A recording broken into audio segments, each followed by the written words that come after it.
Hay jugadas que deciden un partido, y hay otras que terminan definiendo a un futbolista. Destellos tan limpios que se te quedan pegados a la mirada y te explican, sin necesidad de discurso, por qué el fútbol puede ser lo más bello que existe. Esta noche vimos uno de esos momentos. Mientras en Múnich una estrella colombiana se quedaba con el foco y con los aplausos, en Madrid un gigante herido buscaba respuestas en el silencio de otra eliminación. Dos ciudades, dos estados de ánimo, pero un mismo nombre, uniéndolo todo de manera inevitable. Quédate, porque hoy vamos a abrir la jugada de Luis Díaz, pieza por pieza, y entender por qué su nombre ya suena cada vez más fuerte en los pasillos del Santiago Bernabéu. El partido en el Allianz Arena entraba en esa fase peligrosa en la que todo parece controlado, pero en realidad cualquier chispa puede incendiarlo. El Bayern mandaba, sí, pero mandar sin rematar es solo acumular minutos, posesión, cifras, sensación de superioridad sin la firma final. Faltaba el golpe definitivo, la pincelada que convierte una victoria correcta en una declaración de poder. Y entonces ocurrió. La escena nació en la banda izquierda. La pelota llegó como si tuviera memoria, como si supiera exactamente a quién estaba buscando. Luis Díaz no explotó al primer toque como un rayo. Hizo algo más raro, más difícil. Pausó. La pausa del que ve antes que los demás. Ese segundo en el que el tiempo se estira solo para él, mientras para el resto sigue corriendo con violencia. Miró, calculó, leyó el tablero con precisión de radar y recién ahí desató la tormenta. Salió el primer defensor con valentía, intentando apagar la inspiración desde el origen. Fue el peor error. Un quiebre de cintura, una finta mínima, casi cruel, y el rival quedó clavado, estatua de pie, mirando sin poder intervenir. El segundo ya venía listo para encerrarlo y empujarlo hacia la línea, pero llegó tarde, incluso antes de llegar. Díaz ya le había ganado el espacio físico y, sobre todo, el mental. Mientras lo dejaba persiguiendo una sombra, apareció el tercero, desesperado, para tapar el último pasillo hacia el arco. Por un instante pareció que la jugada moría. El embudo se cerraba, el estadio contenía el aire, esperando el remate forzado, la decisión apurada, el disparo contra una pared de piernas. Pero este Luis Díaz ya no es el que se precipita cuando el caos le grita que corra. Justo en el segundo de máxima presión, cuando el error suele ser una invitación inevitable, levantó la cabeza y, donde otros ven bloqueo, él vio un laberinto con salida. Vio el movimiento de su compañero, Leonard Karl. Y lo que vino después no fue un pase más, fue un mensaje. Un balón filtrado con precisión quirúrgica, sin rozar rivales, con la velocidad exacta y la dirección perfecta para dejar a Karl mano a mano con el portero. El control, la definición y el gol fueron la consecuencia lógica, el punto final. El 3-1 cerraba el partido, pero la jugada cerraba otro debate. Estamos ante un futbolista de talla mundial, no solo por el brillo, sino por lo que revela esa acción, evolución. No fue improvisación ciega, fue lectura de juego en estado puro, fue madurez. Entender que la mejor decisión no siempre es la más vistosa, sino la que mata el partido. Por eso, mientras la afición del Bayern coreaba su nombre, Luis se fue del campo con una calma llamativa, como si acabara de hacer algo cotidiano. Y quizá para él lo extraordinario ya se volvió estándar. Pero mientras el Allianz Arena celebraba a su nuevo héroe a casi 800 kilómetros, en Madrid el silencio era otro tipo de ruido. El Real Madrid, el rey de Europa, quedaba fuera de la Copa del Rey dejando dudas abiertas y preguntas pesadas. No fue solo perder, fueron las sensaciones. Por momentos, un equipo previsible, sin ese chispazo de rebeldía, sin ese jugador capaz de romper el guión cuando el sistema se apaga. Y es justamente en noches frías de eliminación cuando los gigantes se miran al espejo y se preguntan sin filtro, ¿qué nos falta? ¿Quién abre la lata? ¿Quién provoca ese bendito caos que desarma defensas? Y en ese hueco, un nombre empezó a retumbar como un eco que viaja desde Múnich. Luis Díaz. Lo que antes era un rumor tímido de mercado, hoy suena más a conversación seria. La prensa lo pone sobre la mesa, la gente lo pide, y no por capricho, porque Díaz representa justo lo contrario de lo que fue el Madrid en su noche más gris. Él es desequilibrio puro, improvisación con sentido, personalidad para encarar sin preguntar quién tiene delante. No toca la puerta, la derriba. Es el tipo de futbolista impredecible que vuelve loco a cualquier entrenador rival. Y hoy el Real Madrid necesita con urgencia volver a hacer eso para los demás. Un dolor de cabeza. Para entender por qué este nombre pesa tanto, hay que mirar un poco atrás y hablar de alguien que rara vez se equivoca con este tipo de elecciones. Jürgen Klopp, un técnico que no ficha solo piernas, ficha temperamentos. Cuando su Liverpool necesitaba una dimensión nueva en ataque,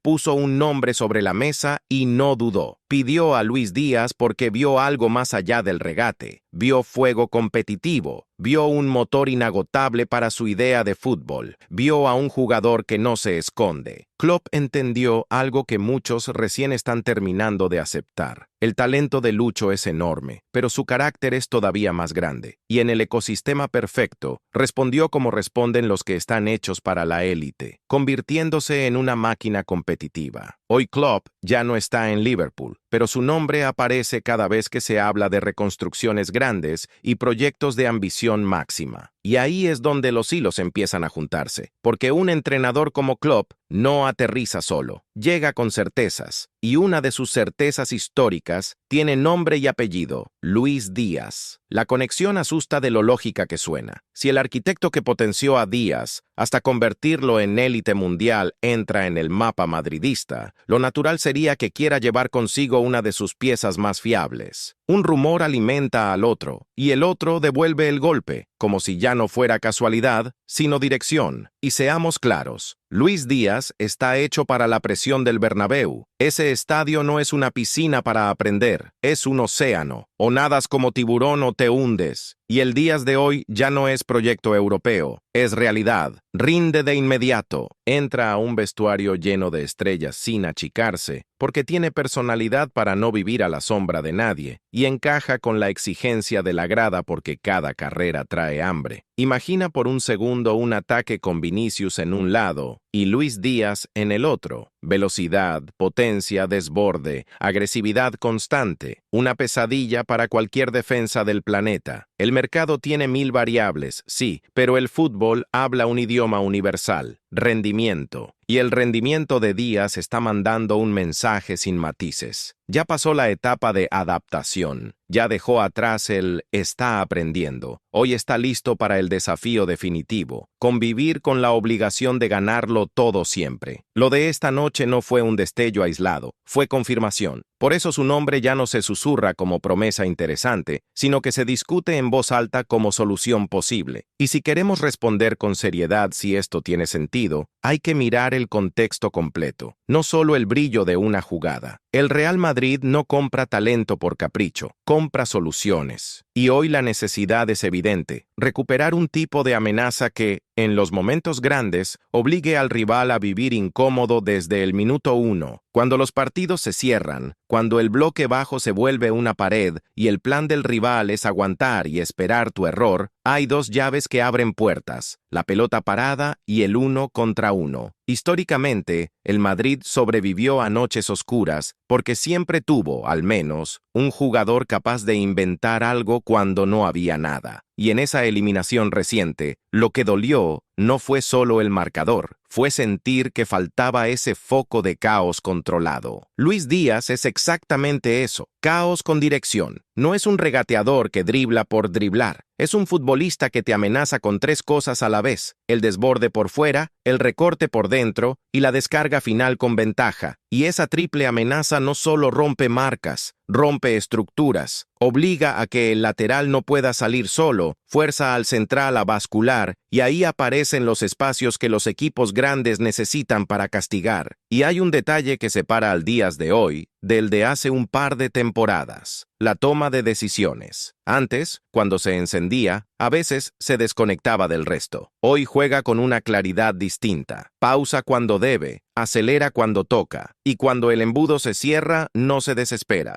Levanta la cabeza, encuentra la línea de pase, convierte una jugada individual en una jugada colectiva. Eso, en un equipo como el Real Madrid, es oro, porque el Madrid no necesita solo un extremo que corra, velocidad ya tiene. Necesita un extremo que, además de correr, piense el partido, que entienda cuándo atraer para soltar, cuándo fijar para liberar, cuándo sacar a dos rivales de la jugada con un movimiento simple. En otras palabras, alguien que le devuelva al ataque esa sensación de imprevisibilidad constante. Y luego está el factor Bernabéu, que no es solo un estadio, es un tribunal. El madridista perdona el error si ve valentía, pero castiga la tibieza. Luis Díaz no es tibio. Si falla una, va otra vez. Si lo tumban, se levanta más rápido. Si lo silban, lo usa. Hay jugadores que se encogen con la presión. Otros crecen como si la presión fuera combustible. Y él tiene esa vibra. Cuanto más caliente está el ambiente, más peligroso se vuelve. Pero una revolución no depende solo del carácter. Depende del encaje táctico, de roles, de economía, de jerarquías internas. Y el Madrid, como todo gigante, se mueve con reglas propias. El primer debate es inevitable. ¿Dónde lo pones y para qué lo traes? Si lo imaginas por izquierda, el choque es inmediato. Ahí vive Vinicius, pieza central del proyecto. Entonces, la idea de ponerlos juntos no es tan simple como suena, porque ambos se sienten naturales por el mismo carril. Aunque en la élite también manda la adaptación. Díaz ha jugado casi siempre por izquierda, pero no es un extremo esclavo de la cal. Sabe cerrarse, atacar el espacio interior, caer a zonas de media punta para girar y acelerar. Incluso podría alternar con Vinicius, rotar alturas, intercambiar bandas por tramos y provocar un infierno constante para el lateral que lo reciba. La otra opción sería usarlo como arma táctica, el jugador que transforma partidos cerrados, el que entra cuando el rival ya está cansado y, de pronto, el bloque se rompe. Pero ahí aparece el problema. Un futbolista en el momento y el nivel de Díaz rara vez acepta el papel de recurso. Está en edad y nivel de ser protagonista. Y por eso, si el Madrid lo busca de verdad, lo buscaría para construir una idea alrededor, no para guardarlo. Entonces el escenario más realista, si el rumor se convierte en negociación, sería uno donde también la banda derecha esté abierta a cambios, porque el Madrid ha tenido tramos en los que esa zona no siempre fue una amenaza equivalente, y cuando atacas con un solo costado fuerte, el rival ajusta, junta ayudas y te obliga a volverte repetitivo. Tener un segundo cuchillo cambia todo. El rival ya no puede cargar el peso defensivo en una sola banda. Y ahí vuelve a cobrar sentido lo de Múnich. Esa jugada no fue solo una asistencia bonita, fue un mensaje de madurez e impacto. Fue decir, no solo desequilibro, también decido. Y en el Madrid, decidir es lo que te vuelve imprescindible. La otra cara es el Bayern, porque el Bayern no ficha para vender a los 6 meses. Si realmente lo está abrazando como figura, si la afición ya lo siente propio y él responde levantando el estadio, sacarlo no sería sencillo. A un gigante no lo convences solo con dinero, lo convences con una razón deportiva. Y la razón deportiva del Madrid sería clara: protagonismo en noches europeas, foco mediático, exigencia diaria, centro del mundo. Pero esa luz también tiene precio. El Madrid te multiplica el brillo, sí, pero también te multiplica la sombra. Cada mal partido es portada, cada mala decisión, debate. Por eso la pregunta final no es solo si Díaz encaja en el Madrid, sino si el Madrid encaja con el momento mental de él. Y todo lo que hemos visto indica que sí. Hoy juega con la convicción del que sabe que pertenece a esa mesa. Por eso el rumor crece, porque no nace solo del deseo del hincha, nace de la lógica del juego. El Madrid necesita imprevisibilidad y filo. Díaz está mostrando precisamente eso. El Madrid necesita a alguien que en una noche gris diga: dame la pelota que yo rompo esto. Y Díaz hoy está haciendo eso en estadios grandes, ante defensas preparadas, sin perder la calma. Y si a ese mapa le sumas el nombre de Klopp, la historia se vuelve todavía más explosiva, porque hay fichajes que se hacen por oportunidad y fichajes que se hacen por idea. Klopp, si llega a un proyecto así, pediría piezas que entiende de memoria. Y Luis Díaz no es solo una pieza, es una garantía de intensidad, hambre, carácter y competitividad, justo lo que en noches de eliminación se echa de menos. Así que la pregunta no se va a apagar. Al contrario, cada partido en el que Luis Díaz haga algo como lo de hoy, la conversación va a subir de volumen, porque el fútbol es así. Primero es un murmullo, luego se vuelve debate, y después, si se alinean las variables, se convierte en realidad. Y ahora te lo pregunto a ti. Si fueras el Real Madrid, ¿lo traerías? Sí o no, incluso si eso obliga a reordenar piezas en el ataque.